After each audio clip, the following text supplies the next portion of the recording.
কোকৰাঝাৰ ডিষ্ট্ৰিক্টৰ গোসাইগাঁও সাব ডিভিজনৰ অধীনস্থ ভূটান বৰ্ডাৰৰ ওচৰত থকা বিশেষকৈ আমাৰ বনাঞ্চলৰ লগত সংলগ্ন হৈ থকা অঞ্চলবিলাকক সাঙুৰি লৈ পেলাই বৃহত্তৰ অঞ্চলৰ আমাৰ এই পিছ পৰি থকা আমাৰ এলেকাৰ যিসকল ৰাইজ আছে, যিসকলে আজি আমাৰ কোকৰাঝাৰ, বঙাইগাঁও, গোসাইগাঁও, গুৱাহাটী বা আন মানে জাগাবিলাকত গৈ পেলাই নিজৰ উচ্চ শিক্ষা ল'বৰ কাৰণে যথেষ্ট অসুবিধাৰ সন্মুখীন হোৱা এইবিলাক পৰিয়ালৰ ছাত্ৰ ছাত্ৰীসকলক আমাৰ এই অঞ্চলতে নিজৰ জাগাতে শিক্ষা উচ্চ শিক্ষা প্ৰদান কৰাৰ উদ্দেশ্যেৰে ইয়াত স্থাপিত হোৱা এটা আমাৰ বিদ্যালয়।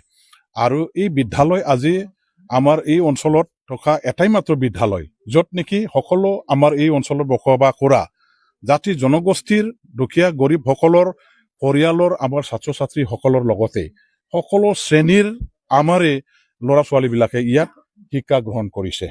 এই অঞ্চলত আমাৰ শিক্ষাৰ পোহৰ বিলোৱাত আমাৰে এই জমদুৱাৰ ছিনিয়ৰ ছেকেণ্ডাৰী স্কুলখনৰ যিটো অৰিহণা, যিটো ভূমিকা, সেইটো শলাগ ল'ব লগা এটা বিষয়। গতিকে আজি মই ইয়াত এটা সময়ত আজিৰ পৰা 2 মাহমান আগত মই চিলভাৰ জুবিলি তেওঁলোকে যেতিয়া পাতিছিলে, তেতিয়া সেই সময়ত আমাৰ ইয়াৰে শিক্ষকসকলৰ লগতে ছাত্ৰ ছাত্ৰী অভিভাৱকসকলে এই কলেজখনৰ বা আমাৰ ছিনিয়ৰ ছেকেণ্ডাৰী স্কুলখনৰ যিখিনি অভাৱ অভিযোগ, আন্তঃগাঁথনি নিৰ্মাণৰ কাৰণে, শ্ৰেণীকোঠা নিৰ্মাণৰ কাৰণে, লগতে অডিটৰিয়াম হল বনাবৰ কাৰণে তেওঁলোকৰ ফালৰ পৰা এটা দাবী দেৱা বা এটা মানে আবেদন নিবেদন কৰাটো মই পাইছিলোঁ।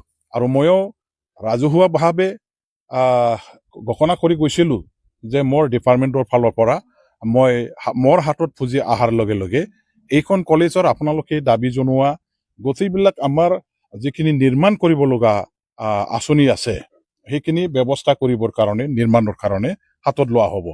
আৰু এই হিচাপে আমাৰ ইয়াত যিহেতু আমি সকলোৱে জানো যে এজন খুব মানে এনাৰ্জেটিক MCLA আছে, সমাজৰ কাৰণে, অঞ্চলৰ কাৰণে অগ্ৰণী ভূমিকা পালন কৰি কাম কৰি অহা, উন্নয়নৰ কাৰণে এটা মানে কি কয় ইচ্ছা শক্তি থকা MCLA আমাৰ মানে জমদুৱাৰ সমষ্টিত আমি উইলিয়াম নাৰ্জাৰীক যিহেতু পাইছোঁ।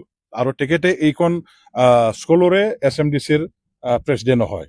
তেখেতে 1 সপ্তাহমান আগত মোৰ ওচৰত গৈ পেলাই এইখন কলেজৰ আকৌ নিৰ্মাণ কৰিবৰ কাৰণে দাবী জনোৱা যিটো আঁচনি, সেই আঁচনিটো মনত পেলাই দিলে।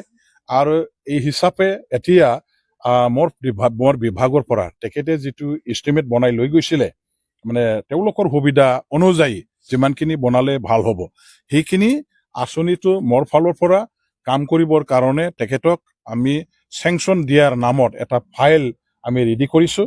আৰু সেইটো চেংচন হোৱা বুলি ইতিমধ্যে হৈ গ'ল, চেংচন দিয়া হৈ গ'ল।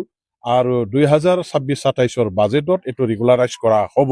গতিকে আমাৰ ছাত্ৰ ছাত্ৰীসকলৰ তাৎক্ষণিকভাৱে যিটো সন্মুখীন হোৱা সমস্যা, সেই সমস্যাৰ প্ৰতি মানে লক্ষ্য ৰাখি সমাধানৰ এটা উদ্দেশ্যেৰে মানে কাম কৰি এটা আমাৰ শ্ৰেণীকোঠা উলিয়াবৰ স্বাৰ্থতে আজিৰ পৰা যিহেতু কাম কৰিবৰ কাৰণে এটা পদক্ষেপ লোৱা হ'ল। আধাৰশিলা স্থাপন আৰু আমাৰ ঘৰৰ যিটো মূল খুঁটি, এইটো স্থাপন কৰাৰ আজি কাৰ্যসূচী লোৱা হ'ল।